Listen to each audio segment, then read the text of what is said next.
Hello guys, welcome back to Rishi Labs. In today's video, we will see how to create a new Jupyter Notebook file.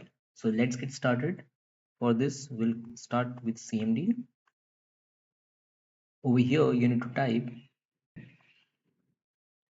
Jupyter Notebook and press enter.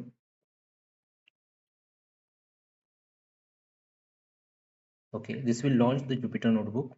Before creating a new file, I'll select this desktop and create a new folder. Do a right click and you can create new folder. Let me name it as a my project. Okay, so under this folder, you can do a right click and new notebook. Over here you need to select Python version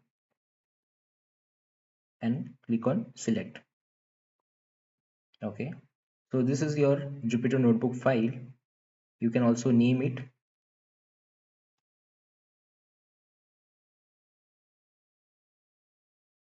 Click on rename, and if you want you can save it. Click on file, save notebook.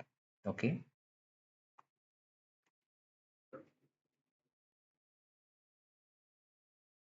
so that's how you can create your new Jupyter Notebook file.